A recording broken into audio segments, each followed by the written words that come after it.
Day second. ഇന്നാണ് ഞങ്ങൾ ക്ഷേത്രത്തിൽ പോകുന്നത്. ഇതാണ് ഞങ്ങളുടെ കോസ്റ്റ്യൂം. ഏമിയും പപ്പയും ഒരു ബലൂണായിട്ട് കളിച്ചുകൊണ്ടിരിക്കുകയായിരുന്നു. ആ ഗ്യാപ്പിൽ ഞാൻ റൂമൊക്കെ ലോക്ക് ചെയ്തു. ഞങ്ങൾ പോകാനായിട്ട് ഇറങ്ങി.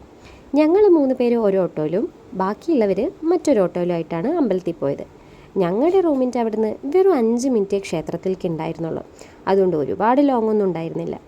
അങ്ങനെ ഞങ്ങൾ മുല്ലപ്പൂ വാങ്ങിക്കാനായിട്ട് പോയതായിരുന്നു. പക്ഷേ റേറ്റ് കേട്ടപ്പോൾ മുല്ലപ്പൂ വേണ്ടാന്ന് അങ്ങോട്ട് ഫൈനലൈസ് ചെയ്തു. ഡബിളാണ് ഈ ഡബിള്. അങ്ങനെ മോർണിംഗിലാണ് ഞങ്ങൾ അമ്പലത്തിലെത്തിയത്. നല്ല വെയിലുണ്ടായിരുന്നു. നല്ല വെയിലെന്ന് പറഞ്ഞാൽ നല്ല രീതിക്ക് വെയിലുണ്ടായിരുന്നു. പക്ഷെ ഞങ്ങളതൊന്നും കാര്യമാക്കിയില്ല. കാരണം എന്താണെന്ന് വെച്ചാൽ അവസരങ്ങൾ പിന്നെ കിട്ടില്ലല്ലോ.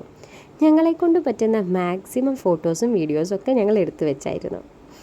പിന്നെ എനിക്ക് എന്തൊക്കെയോ സാധനങ്ങൾ വേണമെന്ന് പറഞ്ഞിട്ട് നോക്കുന്നുണ്ടായിരുന്നു. ആളെടുക്കുന്നു നോക്കുന്നു, പക്ഷെ ഒന്നും വാങ്ങിച്ചില്ല. അപ്പം നിങ്ങൾ വിചാരിക്കും ഇത്രയ്ക്ക് ഡീസൻ്റാണോ ഏമിന്ന്? ഒരിക്കലുമല്ല. ആൾ അവിടെ നിന്നൊന്നും വാങ്ങിയില്ല എന്നേ ഉള്ളൂ.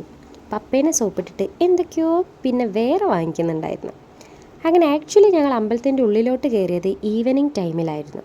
അതാണ് ഇവർ ഈ തോർത്തൊക്കെ പൊതിഞ്ഞ് നടക്കുന്നത്. രാവിലെ വേറെ ഭംഗി, രാത്രി വേറെ ഭംഗി. 2 ഭംഗി ഞങ്ങൾക്ക് ആസ്വദിക്കാൻ കഴിഞ്ഞു. അങ്ങനെ കുറേ നേരം ഞങ്ങൾ അമ്പലത്തിൻ്റെ പരിസരത്തൊക്കെ നടന്ന് ഓരോ ചായയൊക്കെ കുടിച്ചിട്ടാണ് പിന്നെ റൂമിലോട്ട് പോയത്. ഇനി ബാക്കി വരുന്നത് അടുത്ത ദിവസം.